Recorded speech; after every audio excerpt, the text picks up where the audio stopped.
इसमें आपको nvsp.in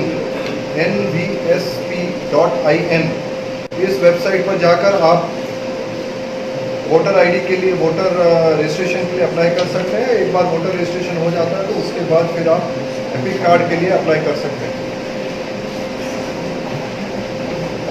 श्री चंद्रकांत साहू ये पूछ रहे हैं कि यूथ लोगों को का वीडियो बनाकर इसे अधिक वोटिंग कर कैंपेन चलाएंगे। हमारा कैंपेन ऑलरेडी चल रहा है, उसमें यूथ भी हैं, वृद्धजन भी हैं, बुजुर्ग हैं, दिव्यांगजन भी हैं, थर्ड जेंडर के लोग भी हैं। तो हम सभी का प्रतिनिधित्व मानते हुए हम ये कैंपेन चला रहे हैं ताकि समाज के सभी वर्ग, सभी अंश इस कैंपेन में जुड़े और वोटिंग करने के लिए प्रोत्साहित होकर मतदान के दिन वोटिंग करने के लिए आए।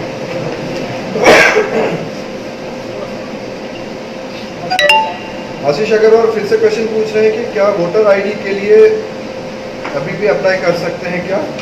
जी हाँ, अभी भी आप आवेदन कर सकते हैं। nvsp.in इस पे कर सकते हैं और ये तब तक कर सकते हैं, आखिरी डेट है नाम निर्देशन का, जो अंतिम तारीख है उस तक नाम जोड़ा जा सकता है।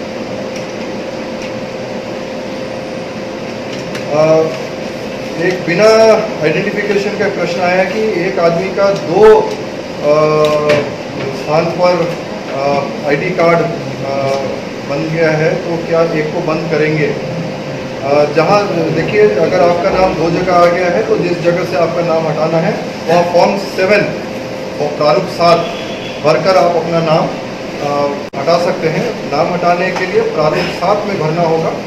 दूसरा ये कि इस प्रारूप 7 आपको ऑनलाइन जिस वेब पेज पे मिलेगा उसका URL है nvsp.in।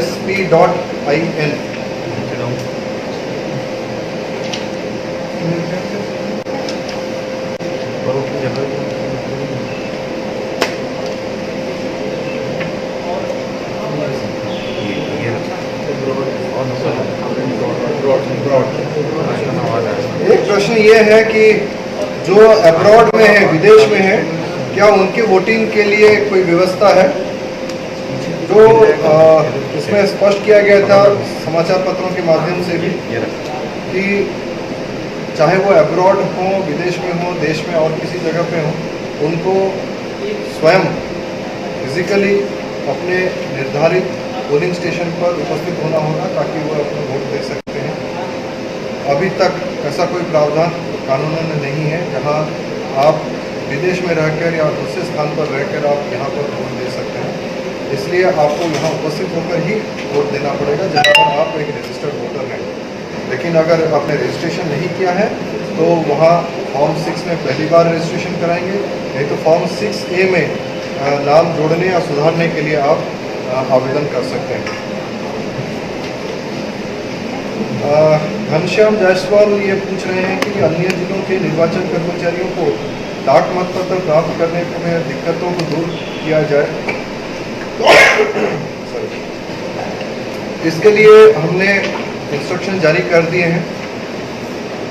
डाक मतपत्र के लिए जो प्रैक्टिकल दिक्कतें हैं, जो हमने अनुभव किया था कि विधानसभा निर्वाचन के दौरान हुआ था, और उसके लिए अभी जितनी जो प्रैक्टिकल डिफिकल्टीज थे उसको दूर करने के इंस्ट्रक्शन जारी कर दिए गए हैं। उनके लिए ट्रेनिंग भी कर दिया गया है। उम्मीद है कि इस बार आपको सरकारी कर्मचारी जिनको डाक मतपत्र लेना है उनके लिए उतनी ऐसी दिक्कतें नहीं आएंगी।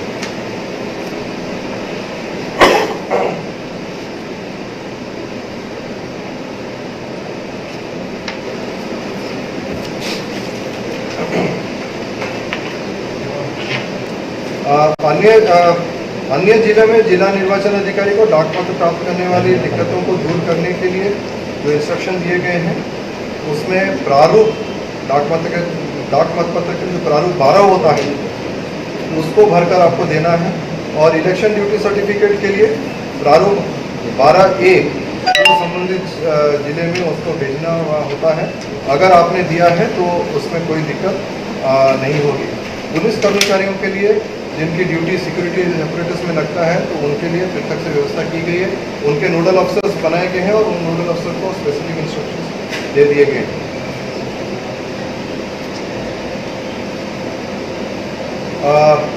योगेंद्र साहू ये पूछ रहे हैं, मतदान केंद्र में मूलभूत सुविधाएं मिलेंगी कि नहीं? बिल्कुल मिलेंगी। मूलभूत सुविधाएं में पेयजल व्यवस्था, शेड, पर्याप्त छाया, टॉयलेट की व्यवस्था, बैठने की व्यवस्था, ये सब उपलब्ध है। साथ में आपको एक हेल्प डेस्क भी मिलेगा, जहां पर अगर आप अपना नाम ढूंढना चाहते हैं कि किस सीरियल नंबर में है तो वो भी आपको बता दिया जाएगा। दिव्यांगजनों के लिए व्हील चेयर की व्यवस्था है और वृद्धजनों के लिए, निसर्गजनों के लिए सहायक ले जाने की भी व्यवस्था है। आपको मेन क्यू छोड़कर, कतार छोड़कर, उससे भी छूट मिलेगी। कतार छोड़कर आप सीधा मतदान करने के लिए भी जा सकते हैं। एक थोड़ा सा टेक्निकल दिक्कत के कारण हम 1 मिनट का ब्रेक लेंगे, उसके बाद फिर आपसे रूबरू होते हैं। आप ऑनलाइन रहिए।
BLOs हैं, शिक्षक हैं, उनको BLO बनाया गया है, उनको डाक मतपत्र प्राप्त नहीं होता है, जिससे वो वोट देने से वंचित रह जाता है। इसका उपाय निकालें।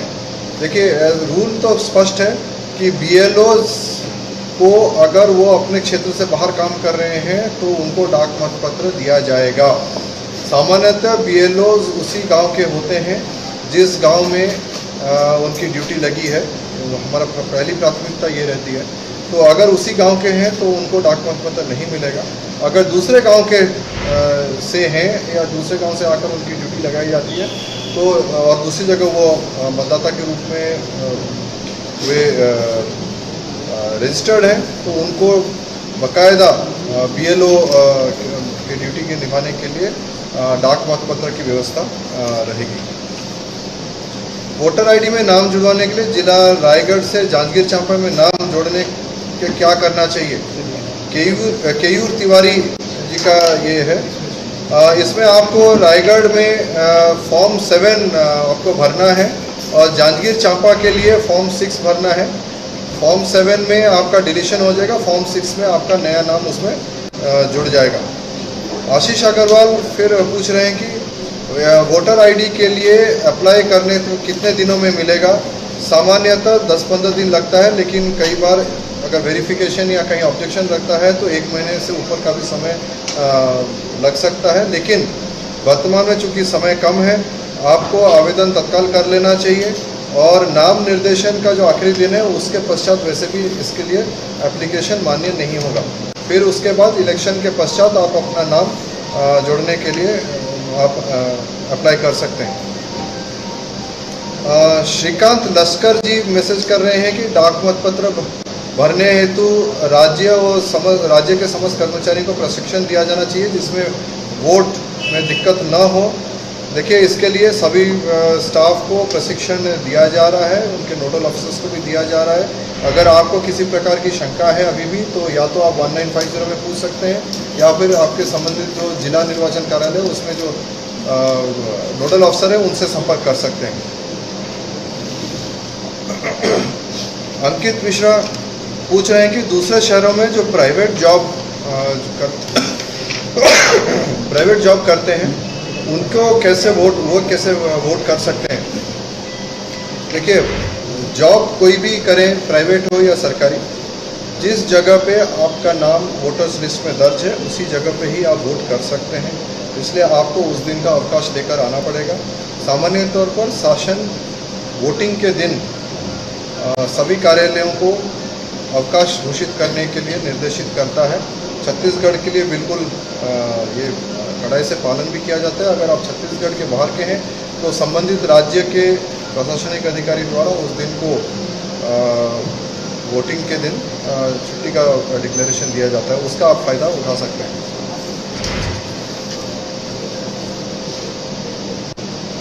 रीता अग्रवाल ये पूछ रहे हैं कि विधानसभा चुनाव में व्हील चेयर रखी गई थी परंतु वोटर को ये नहीं मालूम था कि व्हील चेयर है, तो इसलिए दिव्यांगजन कई रूप इसमें वोटिंग देने के लिए आ नहीं पाए, उनको विशेष ध्यान देवें। हम आपको स्पष्ट कर दें कि हमने सभी पब्लिसिटी कैंपेन्स में, सिनेमा घरों में एडवर्टाइजमेंट के माध्यम से, प्रिंट मीडिया के माध्यम से सभी लोगों को हमने मैसेज दिया था कि प्रत्येक लोकेशन जहां पर पोलिंग बूथ हैं वहां पर अनिवार्य रूप से कम से कम एक व्हील चेयर वहाँ उपलब्ध रहेगी। जो भी दिव्यांगजन हैं या अति बुजुर्गजन हैं जिनको इसकी आवश्यकता भी वो मान सकते हैं और उसका उपयोग कर सकते हैं।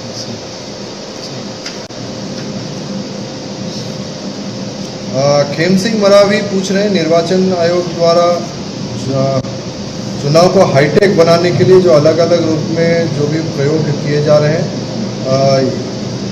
ये कहाँ तक सही है? क्या भविष्य में ऑनलाइन वोटिंग के पक्ष में कुछ करेंगे? देखिए, यहाँ पर निर्वाचन आयोग की तरफ से जो इंस्ट्रक्शन आते हैं ये कोई प्रयोग नहीं होता है, ये सोची समझी और प्लानिंग के साथ ही इसको उपयोग में लाया जाता है। हाईटेक करने के पीछे उद्देश्य ये है कि आम वोटर्स को सहूलियत हो, वोटिंग का प्रोसेस शीघ्र हो और एरर फ्री हो। इसके लिए जो जो कदम उठाए जाते हैं वो उसको आप हाईटेक भी कह सकते हैं, और इसके लिए भारत निर्वाचन आयोग हमेशा प्रयासरत है। ऑनलाइन वोटिंग के लिए वर्तमान में कानूनी प्रावधान नहीं है, जब होगा तब हम आपको अवगत करा देंगे, ये वैसे भी पब्लिसिटी में आ जाएगा।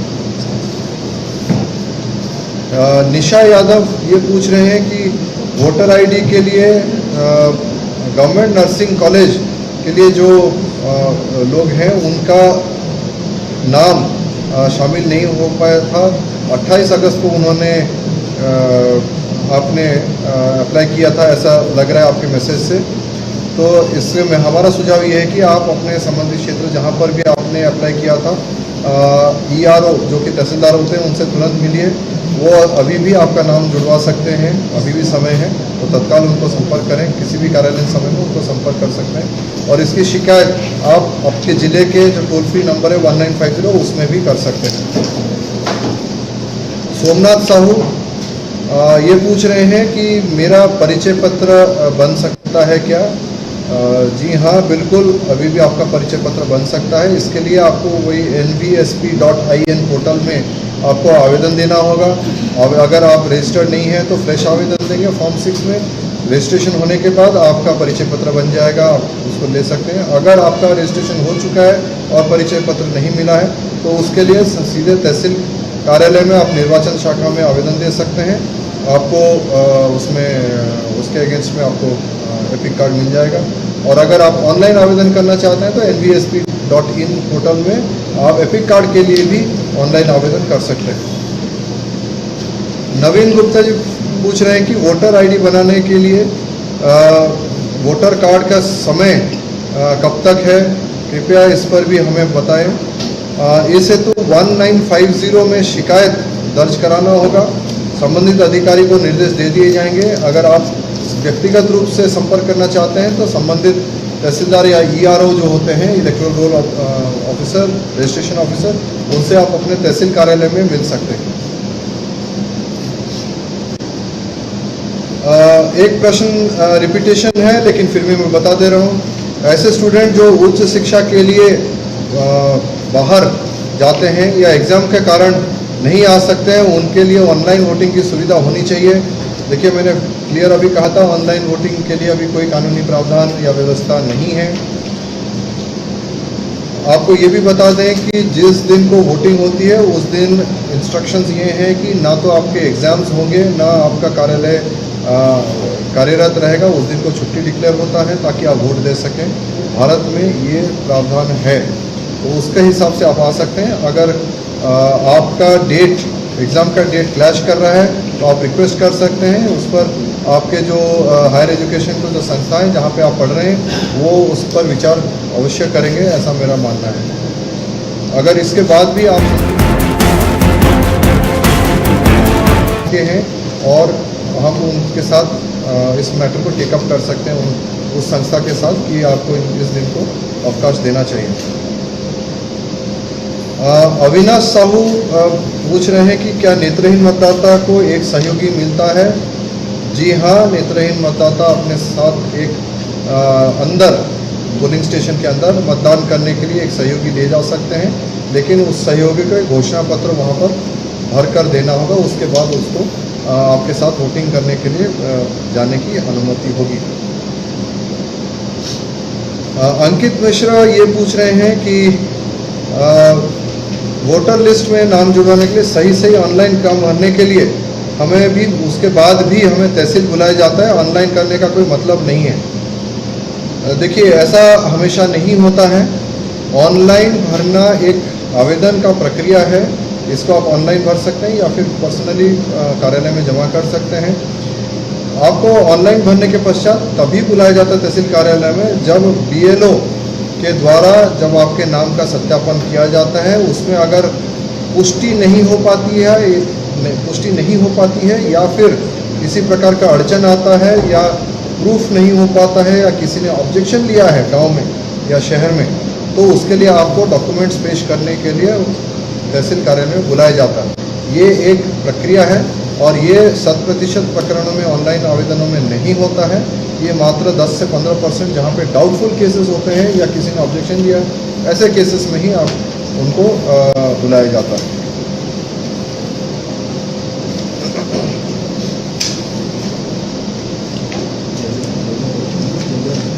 योगेंद्र साहू पूछ रहे हैं कि मतदान केंद्र 186 उरला और अभनपुर के स्थान के परिवर्तन के लिए ब्लॉक कॉलोनी किया जाए। देखिए, इसके लिए आपको अपने जिला निर्वाचन अधिकारी को आवेदन देना पड़ेगा। इसका एक प्रोसेस रहता है। इसके लिए यहाँ से हम आश्वासित नहीं कर सकते हैं कि आपका मतदान केंद्र इसमें स्थान परिवर्तन हो जाएगा। अगर ये प्रोसेस में सही उतरता है तो मतदान केंद्र परिवर्तन में ऐसी कोई दिक्कत नहीं आएगी, लेकिन इसके लिए तत्काल आवेदन करिए।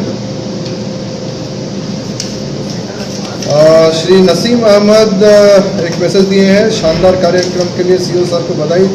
Thank you so much Naseem ji, आपके सहयोग से ही हम सफलतापूर्वक इस निर्वाचन को कंडक्ट कर सकते हैं।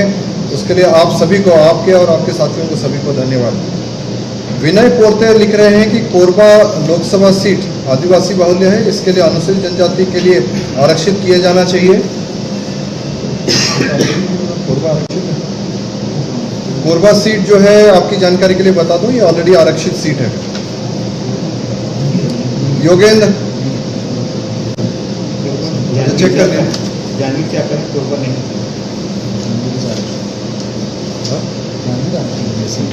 कोरबा चेक कर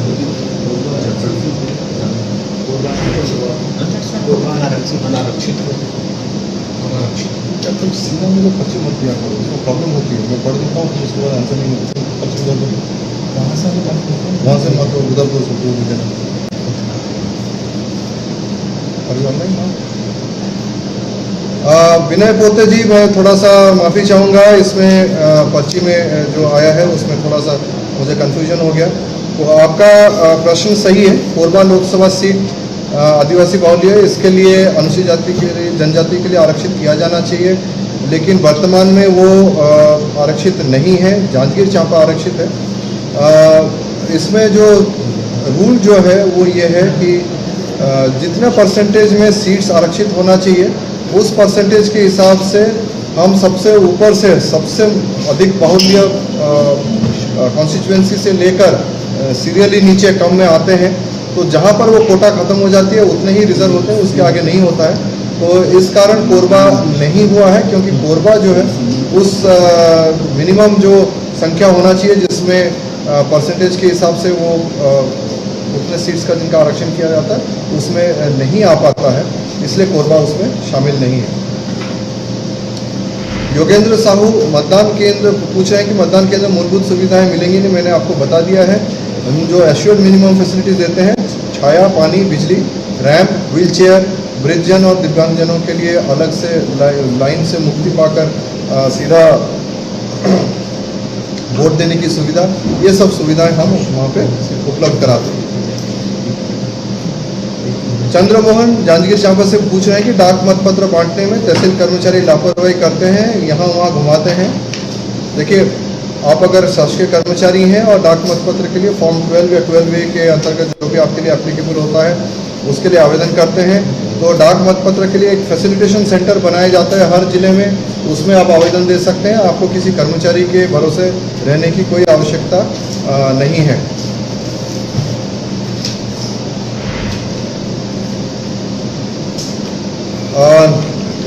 नितिन गोयल एक बधाई संदेश दे रहे हैं कि बेस्ट प्रोग्राम, आपके फेसबुक लाइव से हम लोगों को बहुत नॉलेज मिलता है।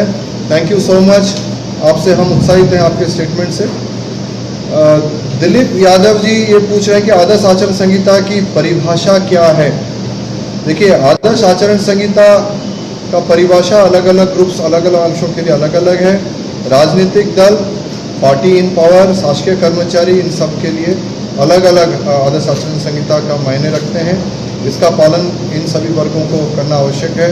अगर आपको इसके बारे में जानकारी, अधिक जानकारी चाहिए कि आदर्श आचरण संहिता में क्या क्या शामिल होते हैं, तो आप ECA के वेबसाइट में, वेबसाइट को चार्ट में ECA के वेबसाइट में आप जा सकते हैं और उसमें मॉडल कोड ऑफ कंडक्ट के सभी परिभाषाएं, सभी मीनिंग, सभी इंटरप्रिटेशन उसमें दिए गए हैं, उसको आप देख सकते हैं।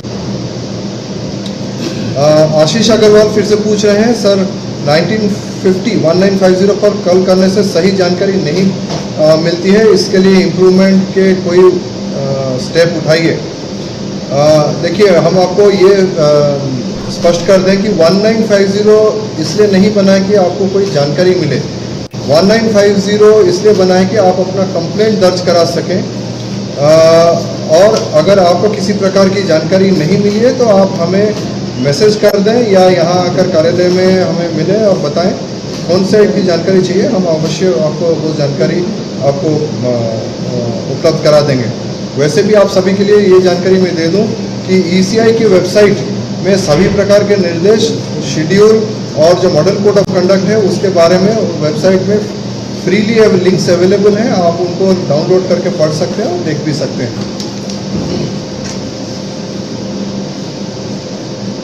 अंकित पूछ रहे हैं कि पत्रकारों को चुनाव के दिन भी अवकाश नहीं होता, ऐसे में हर बार में मतदान से वंचित हो जाते हैं, उनके लिए क्या कोई व्यवस्था है क्या?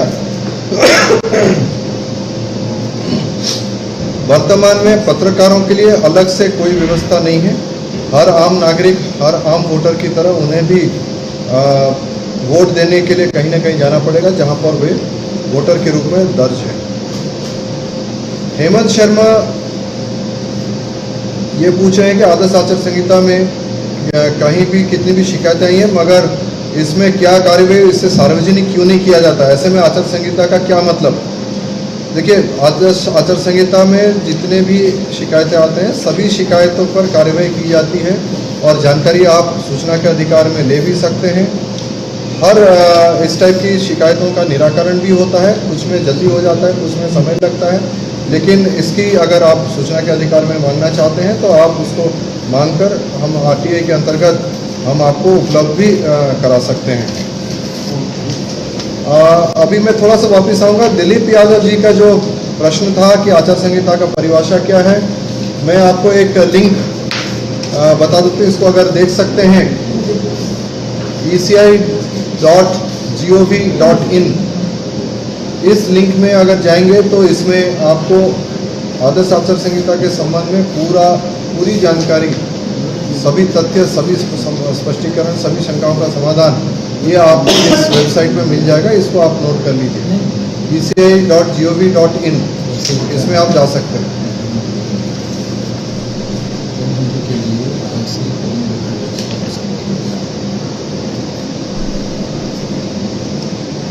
हम आपको इसको ग्रुप में भी डाल देते हैं, फेसबुक में भी डाल देते हैं।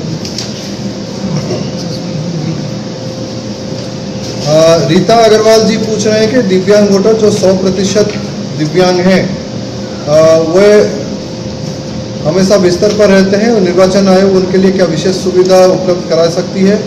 देखिए, जो दिव्यांगजन मतदान केंद्र तक जा सकते हैं उन्हें सहायक की सुविधा प्राप्त है। अगर उनको आप ले जा सकते हैं तो एक सहायक साथ में जाकर उनको वोट देने में मदद कर सकते हैं। और अगर कोई विशेष सुविधा आपको चाहिए मतदान केंद्र पर तो हमें लिख दीजिए, हम उसके लिए उपलब्ध करा देंगे। लेकिन घर पर रहकर वोट देना ये वर्तमान में कानूनन संभव नहीं है। अभिषेक सिंह ठाकुर ये पूछ रहे हैं कि मैं वोटर ID के लिए अप्लाई किया था लेकिन ब्लॉक ऑफिस से कोई नोटिफिकेशन वेरिफिकेशन के लिए नहीं आया है। और मेरा ये कहना है कि अभिषेक जी, अगर आपके पास उसका कोड नंबर या टोकन नंबर है तो 1950 में कॉल करिए, वहाँ पे अपना कंप्लेंट दर्ज कराइए और वो रिवर्ट करेंगे, या फिर आप अपने संबंधित आपके तहसील के जो ERO हैं, तहसीलदार इन अफसर, उनसे पर्सनली मिलकर भी आप जानकारी ले सकते हैं। मनीष तंबोली ये पूछ रहे हैं कि विचाराधीन कैदियों के लिए वोटिंग का क्या प्रावधान है, मतदान का कोई प्रक्रिया इसके लिए है क्या? देखिए, जेल में निरुद्ध कैदियों के लिए मतदान का अधिकार फिलहाल कानूनन नहीं है, वो अधिकार उपयोग नहीं कर सकते। संजय नेता पूछ रहे हैं कि बिंद्रानवागढ़ विधानसभा क्षेत्र में अधिकांश बूथ दूरी पर है, 100% मतदान नहीं हो पा रहा है, कृपया ध्यान दें। देखिए, हमारा प्रयास ये है कि कोई भी मतदान केंद्र 2 किलोमीटर से अधिक दूरी पर नहीं होना चाहिए, उसके लिए प्रावधान किए जाते हैं। लेकिन हो सकता है कि किसी अन्य परिस्थितिवश हम 2 किलोमीटर में उपलब्ध नहीं करा पाते हैं तो थोड़ा सा हल्का दूरी और बढ़ जाती है, लेकिन हर किसी मतदाता, भारतवर्ष के हर किसी मतदाता को निकटतम मतदान केंद्र जो भी उपलब्ध है उसके अगेंस्ट में उनका नाम दर्ज कराया जाता है और उसी अनुसार वोटर्स लिस्ट में उनका नाम की एंट्री किया जाता है।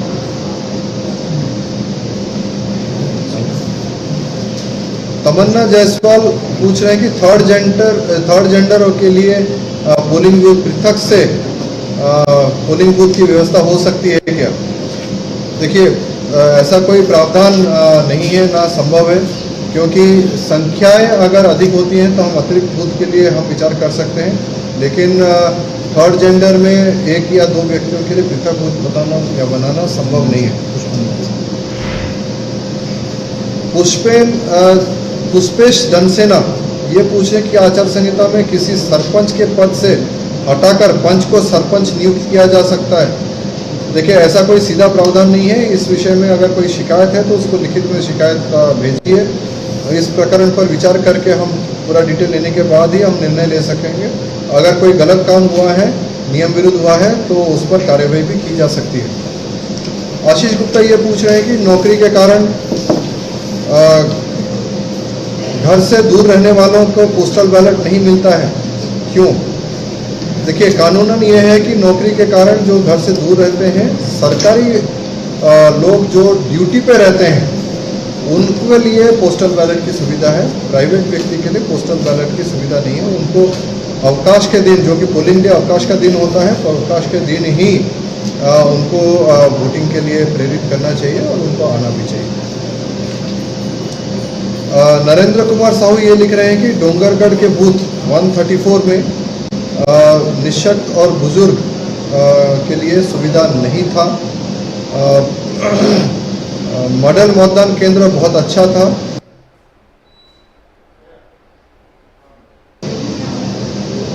छाया की सुविधा देना होगा आदि वगैरह वगैरह। देखिए, मैं आपको आश्वस्त करता हूँ, बूथ 134 में व्यवस्था सुधार कर लेंगे। गर्मी में छाया और पानी की व्यवस्था कर देंगे, अब उसके लिए इंस्ट्रक्शन दे देंगे।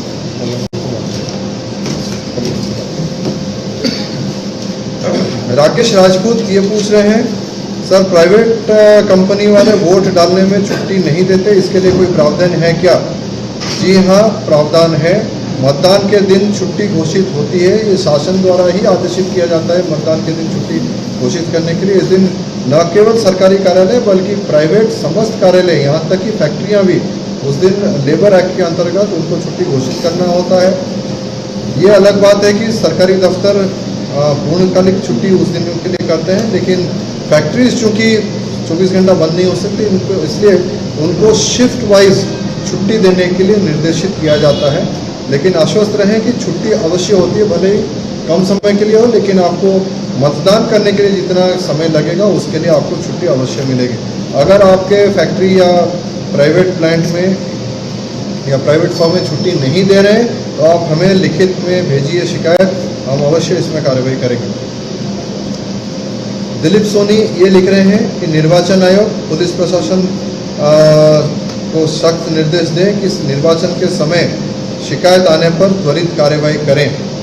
सुझाव अच्छा है, लेकिन हम ऑलरेडी मुस्तैद हैं। पुलिस प्रशासन को लगातार निर्देश दिए जाते हैं, उनको ट्रेनिंग भी दी जाती है कि सख्ती से पेश आएँ, साथ में विनम्रता पेश आएँ, और हमारे जो एग्जीक्यूटिव मजिस्ट्रेट्स हैं उनके साथ रहते हैं। वीडियोग्राफी सर्वेलेंस टीम साथ में रहता है।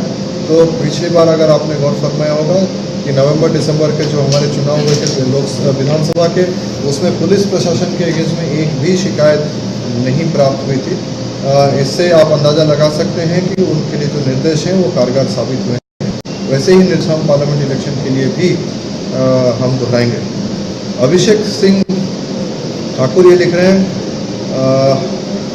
ये फिर से बधाई संदेश है। सीओ सर को बधाई इस प्रकार की पब्लिक के लिए और इन्फॉर्मेशन के लिए थैंक यू वेरी मच। आपको भी धन्यवाद। हम चाहेंगे कि इस फेसबुक लाइव को आप शेयर करें अपने दोस्तों के साथ, ताकि अधिक से अधिक लोगों को इसकी जानकारी मिले और गलतफहमियों से दूर रहें, भ्रांतियाँ दूर करें। श्रीकांत लस्कर फिर से पूछ रहे हैं, अच्छा ये भी एक बधाई संदेश है कि मतदान बूथ में महिला कर्मचारी और दिव्यांग कर्मचारी के द्वारा मतदान कराए जाने हैं, तो जो नवाचार वो भी सराहनीय है। Thank you so much. इस बार हमने प्रयोग किया था, इस बार भी विधानसभा निर्वाचन की तरह हम लोकसभा निर्वाचन में भी उसी प्रकार का ही प्रयास हम जारी रखेंगे। राजकुमार पांडे ये कह रहे हैं कि धमतरी कुरुद कॉलेज में प्राध्यापकों की ड्यूटी मतदान अधिकारी 1 के रूप में लगाई जाती है, जो कि उनके पद के अनुरूप नहीं है। हमने ये इंस्ट्रक्शन ऑलरेडी दे दिया है। आपको बता दें कि पे स्केल के अनुसार ही सॉफ्टवेयर में जो एंट्री होनी चाहिए, अगर आपके कॉलेज ने पे डाटा या पे स्केल के अनुसार एंट्री नहीं किया, गलत किया है, तो सॉफ्टवेयर से जब रैंडमेशन होता है तो उसमें त्रुटि होती है। खैर कोई बात नहीं है, ERO को हम बता देंगे। इसमें ये जो भी सुधार है उसको सुधार हम कर लेंगे। अशोक शर्मा पूछ रहे हैं मतदाता जागरूकता अभियान में विशेष होकर मतदान केंद्र जहां पिछले साल 50% से कम मतदान हुआ है वहां जाकर कार्य करना चाहिए। आपका सुझाव बिल्कुल सही है। शासकीय कर्मचारी का काम मतदान कराने का है और इस कार्य में जितने लोग लगते हैं उनको हम निर्देश देते हैं, अवेयरनेस कैंपेन चलते हैं। लेकिन अगर आपसे अनुरोध होगा कि अगर आप व्यक्तिगत रूप से प्रेरित कर सकते हैं, प्रोत्साहित कर सकते हैं, तो वो जागरूकता के लिए आप भी मदद कर सकते हैं। अर्पित उपाध्याय पूछ रहे हैं कि चुनाव के समय जो सामान बांटे जाते हैं पार्टी द्वारा, इसका कंप्लेन कैसे और कहां करें।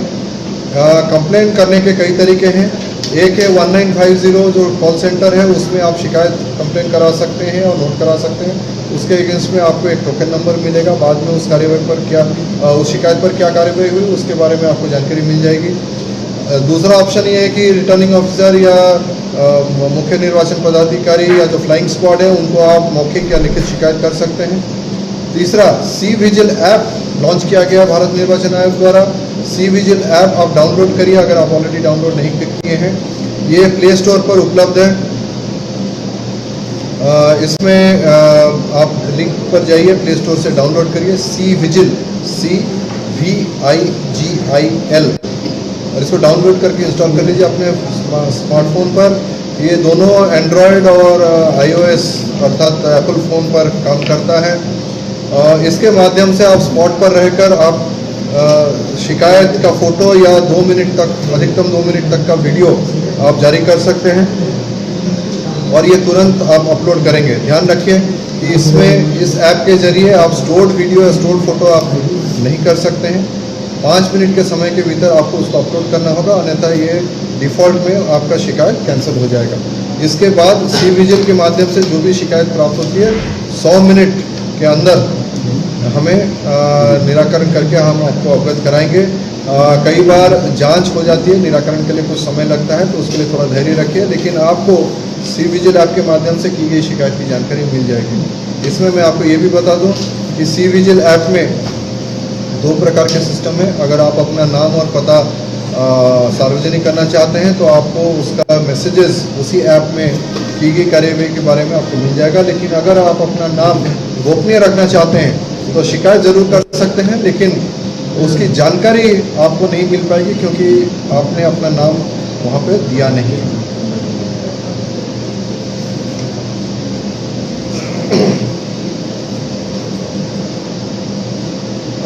कुलदीप साहू जी का एक सुझाव है कि सर जी आपकी तरह पूरे सरकारी ऑफिसर को मिलनसार रहना चाहिए, सुझाव और सलाह लेना चाहिए। मैं सभी के लिए तो नहीं बोल सकता, लेकिन हमारे कार्यालय में हमारे साथ जितने लोग निर्वाचन प्रक्रिया में शामिल हैं, ये सभी अधिकारी आपसे संवाद रखते हैं, रखना चाहेंगे। अगर आप उनसे कोई सुझाव देना चाहते हैं या कोई मार्गदर्शन प्राप्त करना चाहते हैं या कोई क्लैरिफिकेशन लेना चाहते हैं, मोस्ट वेलकम। हमारे कई साधन 1950 से लेकर ईमेल और फेसबुक पर भी हम एक्टिव हैं। अगर आपकी शंकाओं का समाधान नहीं हुआ है, कोई नई शंकाएं आपके मन में है, आप हमें लिख भेजिए, हम आपका उसका उत्तर ज़रूर देंगे। उमाकांत सना, इन्होंने ये पूछा है कि आचार संहिता में कोई भी नौकरी या जॉब नहीं लगता है क्या? स्पष्ट कर दें। जी नहीं। मॉडल कोड ऑफ कंडक्ट अर्थात आचार संहिता लागू होने के बाद कोई भी नियुक्ति का आदेश देना संभव नहीं है।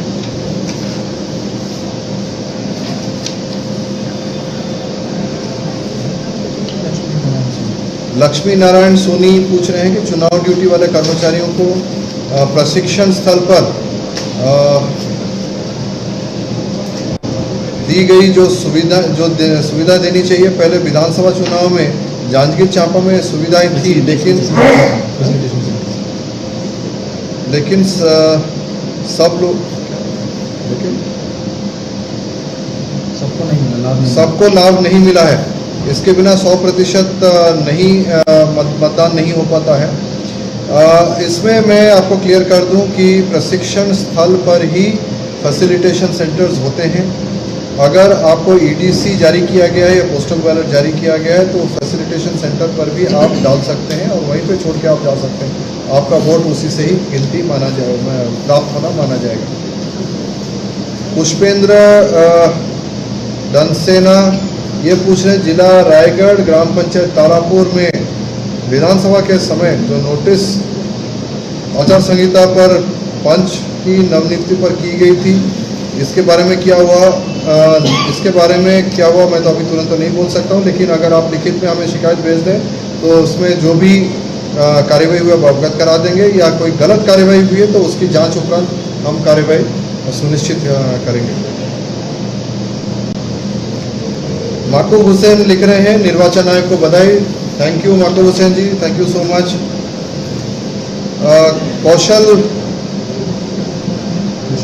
कौशल मिश्रा ये पूछ रहे हैं कि दिव्यांग मतदाताओं को निर्धारित मतदान केंद्र मतदान कराने के लिए क्या कोई विशेष रूप से दिव्यांग मतदान केंद्र बनाए जाना है।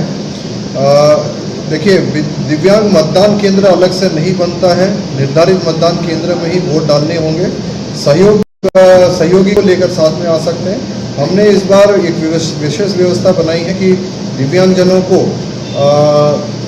अगर वहाँ पे आसपास कोई साधन सुविधा उपलब्ध हो तो वहाँ अगर आप मैसेज कर देंगे तो कोई स्व सहायता समूह या किसी प्रकार की व्यवस्था जो शासकीय वाहन होगी, ऐसे दिव्यांगजन जो खुद अपने साधन उनके पास नहीं है और मतदान केंद्र आना चाहते हैं, हम पूरा प्रयास करेंगे कि उनको मतदान केंद्र तक किसी न किसी माध्यम से पहुंचा दिया जाए और वापस भी भेजा जाए। मोहन सानम उन्होंने ये लिखा है, गुड जॉब सर, निर्वाचन आयोग पूरी पारदर्शिता के साथ कार्य कर रहा है। मतदाताओं की सुविधाओं का ध्यान रखा गया, मतदान प्रतिशत बढ़ाने में सराहनीय कार्य हुआ है। Thank you so much. हम आपके माध्यम से ये चाहेंगे कि आप ही हमारे गुडविल एम्बेसडर बने और हमारा ये जो संदेश है आप अपने दोस्तों, परिवार और संबंधियों के साथ इसको शेयर करें ताकि मतदान प्रतिशत और बढ़े। हमारा इस बार का लक्ष्य है कि जो विधानसभा के समय जितना मतदान प्रतिशत बढ़ा था उससे कहीं ज़्यादा और बढ़े, ताकि लोगों को इस प्रजातांत्रिक व्यवस्था में आस्था है, भरोसा है, उसका जीता जाता सबूत हमें मिल सके। मनीष तंबोली ये पूछ रहे हैं, क्या मतदान अधिकारियों की तरह अन्य चुनाव कार्यों में संलग्न स्टाफ को मानदेय मिलने का कोई प्रावधान है। देखिए, जिले में जो अन्य कार्यों में संलग्न जो है निर्वाचन से कार्यों में संलग्न कर्मचारी, उनके मानदेय के प्रावधान हैं, लेकिन कुछ शर्तों सहित। इसके लिए कलेक्टर या जिला निर्वाचन अधिकारी से हमें प्रस्ताव आते हैं, उसका परीक्षण होता है। परीक्षण होने के पश्चात हम उनका मानदेय रिलीज़ करते हैं। विधानसभा निर्वाचन का मानदेय इस महीने ही अगले महीने तक अवश्य उनमें मिल जाएगा। उमाकांत साना फिर से पूछ रहे हैं, नए जॉब का ज्वाइनिंग नहीं होता है तो क्या आचार संहिता में, ये पूछ रहे हैं। जी नहीं, नए जॉब में ज्वाइनिंग आचार संहिता लागू होने के बाद नहीं होता है। फिर भी अगर आपको मार्गदर्शन चाहिए या ज्वाइनिंग के लिए कोई इश्यूज आते हैं तो आप अपने संबंधित विभाग को लिखिए। विभाग या तो निराकरण करेगा या फिर भारत निर्वाचन आयोग से जानकारी लेकर, मार्गदर्शन लेकर इसे आपको अवगत कराएगा। रीता अग्रवाल जी लिख रहे हैं कि छत्तीसगढ़ में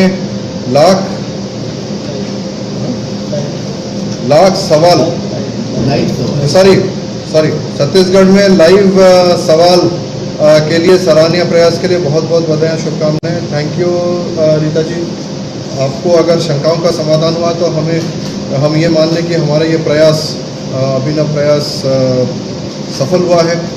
मैं ये भी जानता हूँ कि अभी इस फेसबुक लाइव के साथ कई जगह के कॉलेज के स्टूडेंट्स हमसे जुड़े हुए हैं। कॉलेज के स्टूडेंट्स से भी हमें क्वेश्चंस भेजे हैं, कई ज़िलों में वो भी इसको बैठ के देख रहे हैं। तो उनके माध्यम से भी मैं आह्वान देना चाहूँगा, करना चाहूँगा और उम्मीद रखना चाहूँगा कि आप अपने क्षेत्र में अपने परिवार के माध्यम से, दोस्तों के माध्यम से, परिचितों के माध्यम से इस प्रजातांत्रिक लोकतांत्रिक महापर्व का जो शंखनाद हो चुका है, इसमें आप अवश्य अपनी भागीदारी निभाएं। आप लोग बढ़ चढ़ कर इस प्रक्रिया में हिस्सा लें, वोट अवश्य दें। आपके वोट से हमारा प्रजातंत्र, हमारा लोकतंत्र मजबूत होता है, इसको ध्यान रखिए। मैं आपकी जानकारी के लिए ये भी बता दूं कि मुख्य निर्वाचन पदाधिकारी कार्यालय रायपुर, जो कि रायपुर में पुराना मंत्रालय डीकेएस भवन के पास में है, इसमें हमने इस बार एक अभिनव पहल और शुरू किया है। आज से कॉलेज स्टूडेंट्स, प्रत्येक कॉलेज के कॉलेज स्टूडेंट्स 25 या 30 के बैच में हम आमंत्रित करते हैं हमारा कार्यालय देखने के लिए। निर्वाचन प्रक्रिया कैसे संपादित होता है, नेपथ्य में, बैकग्राउंड में किस प्रकार की व्यवस्थाएं होती हैं, क्या क्या प्रक्रियाएं रहती हैं। हमारा मीडिया सेंटर, जो कि आप मेरे साथ इस फेसबुक लाइव में पीछे आप देख पा रहे हैं, 10 टीवीज़ लगे हैं। हर चैनल इसमें 24 घंटा मॉनिटरिंग होती है। मेरे पीछे आप जिनको देख रहे हैं वो बैठकर हेडफोन के साथ चैनल वाइज इसको सुनते हैं और इसका रिकॉर्डिंग भी होता है। किसी भी प्रकार का न्यूज़ आता है तो हम उसको रिप्ले भी करा सकते हैं। कोई शिकायत आती है तो उससे संबंधित न्यूज़ हम देख सकते हैं, बाद में उसको मॉनिटर भी कर सकते हैं। उसकी क्लिपिंग भेजकर हम जिले से, पुलिस से या और किसी माध्यम से हम इसकी जांच भी कराते हैं और इस जांच के आधार पर हम कार्रवाई भी करते हैं। तो आप इसको देख सकते हैं। मैं फिर रिपीट करना चाहूँगा कि जो कॉलेजेस इच्छुक हैं अपने बच्चों को या टीचर्स को यहाँ सिस्टम देखने के लिए आने के लिए, हम उनका स्वागत करते हैं। आप हमसे फ़ोन पर संपर्क करके समय ले सकते हैं और हम आपको एक गाइडेड टूर यहाँ का देंगे। इस गाइडेड टूर के साथ साथ आपको हम ईवीएम और वीवीपैट का जो स्टोरेज गोडाउन है, कितनी सिक्योरिटी में रहता है, किस प्रकार का कैमरा लेस सिस्टम बना रहता है, कैमरा युक्त सिस्टम बना रहता है, वो प्लस आपको ईवीएम और वीवीपैट में वोट देने का एक डेमो, एक मॉक पोलिंग सिस्टम भी आपको दिखाएंगे ताकि आप उससे रूबरू हो सकते हैं। हम आपका स्वागत करेंगे। संस्थावार अगर आप हमें नाम भेज दें तो हम आपके सुविधा अनुसार एक तिथि भी तय करा सकते हैं। विकास कश्यप ये पूछ रहे हैं कि नगर पालिका रतनपुर में जो सीएमओ पदस्थ हैं उनको इतने समय हो गया है तो उनको उनके विरुद्ध क्यों नहीं कार्रवाई होती है। देखिए, इस संबंध में कोई स्पेसिफिक शिकायत है तो हम कार्रवाई कर सकते हैं। शिकायत भेजिए, शिकायत पर आवश्यक कार्रवाई की जाएगी।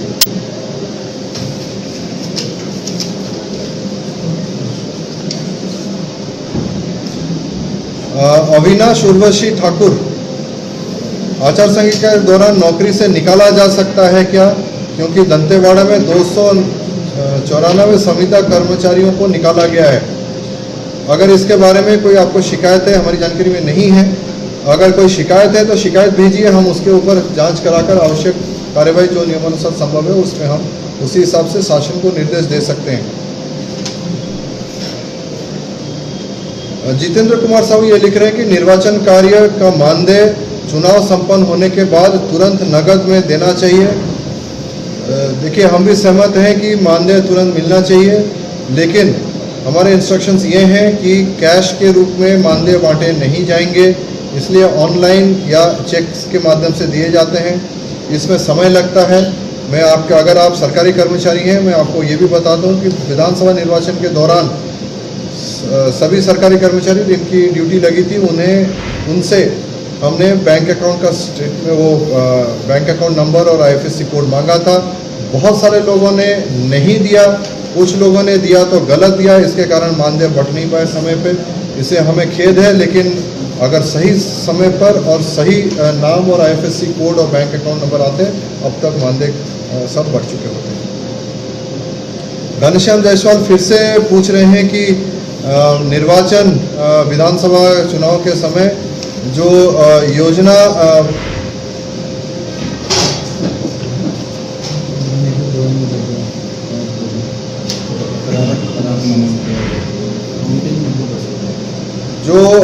उनका शिकायत है कि कुछ निर्वाचन के समय कुछ खाना दिया गया था, वो खाना परोसा गया था, वो खराब था, तो उसके लिए मेनू निर्धारित करें। देखिए, हम जिला कलेक्टर को बता देंगे, मेनू यहाँ से हम निर्धारित नहीं करते हैं, हम कलेक्टर को आपके भावनाओं से अवगत करा देंगे। इस बार सुधार की उम्मीद हम रखते हैं। नीतीश गुप्ता गिरीश गुप्ता ये लिख रहे हैं, क्या सी-टॉप्स के माध्यम से मतदान दल ईवीएम और वीवीपैट के प्रॉब्लम आने पर सूचित कर सकते हैं? जी हाँ, बिल्कुल कर सकते हैं। किसी भी प्रकार के प्रॉब्लम आप सूचित कर सकते हैं। इसमें 4 तरह के आपात सुविधा उपलब्ध है। एक है ईवीएम खराब होने पर, दूसरा है वाहन खराब होने पर, तीसरा है पुलिस संबंधी कोई सहायता चाहिए, और चौथा चिकित्सा संबंधी कोई मेडिकल इमरजेंसी आ जाए। इसमें आपको कुछ टाइप नहीं करना है। सी-टॉप्स में सिंगल बटन सिस्टम है, इसको अगर दबा देंगे तो आपका मैसेज हमें मिल जाएगा और हमारी टीम यथाशीघ्र आपके पास पहुंच जाएगा। आखिरी 2 प्रश्न ले रहे हैं, 2-3 प्रश्न हैं। अशोक शर्मा पूछ रहे हैं कि मैं व्यक्तिगत रुचि लेकर मतदान जागरूकता के लिए काम करना चाहता हूं, उसके लिए क्या करना है? इस संबंध में आप जिले के जो स्वीप के प्रभारी हैं उनसे संपर्क करिए, वो आपको आवश्यक दिशा निर्देश या गाइडेंस दे देंगे। लेखराम बंजारे, इनका सुझाव है कि ईवीएम मशीन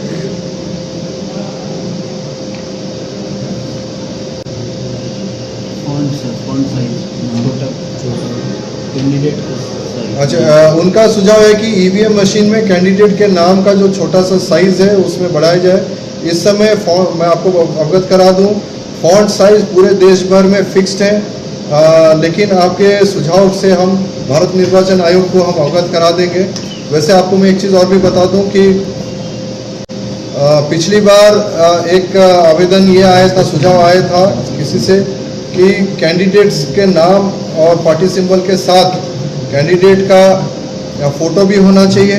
तो इस बार कैंडिडेट का फ़ोटो भी उसमें जुड़ जा रहा है, ताकि ईवीएम में आप फ़ोटो से भी आप पहचान करा सकते हैं।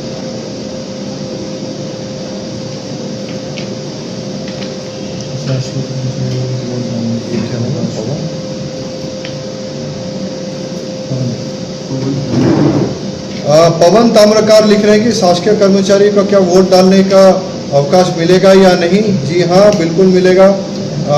इसमें आप छुट्टी भी ले सकते हैं, और छुट्टी सरकारी अगर कर्मचारी हैं तो आपको वैसे भी शासकीय कार्यालय उस दिन अवकाश पर रहेंगे। अगर आपकी ड्यूटी इलेक्शन में लगी है तो आपको पोस्टल बैलेट की पात्रता होगी, उसके लिए आप फॉर्म 12 में आप अभी आज ही अप्लाई कर दें। आखिरी सवाल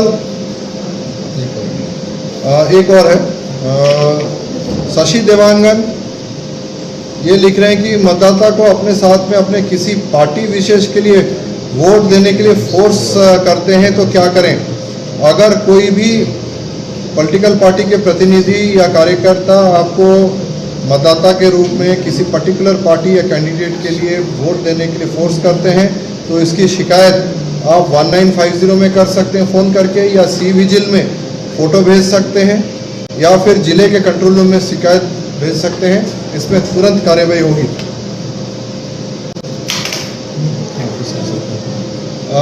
तेजेश्वर साहू ये पूछ रहे हैं कि आपके ऑफिस का विजिट करना है, स्टूडेंट इंजीनियरिंग कॉलेज, अच्छा student Krishna engineering college Bhilai के हैं।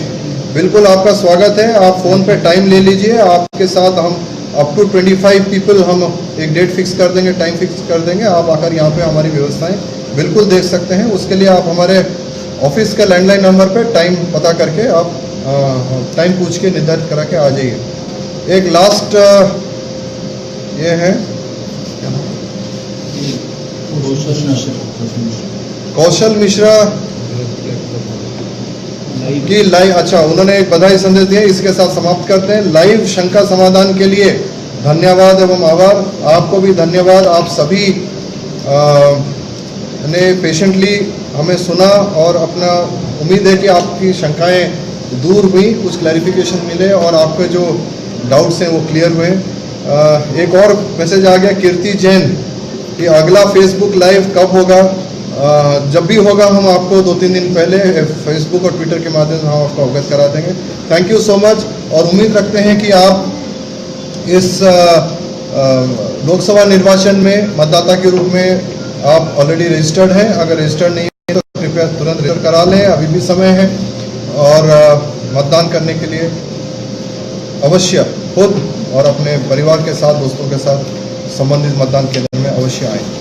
Thank you.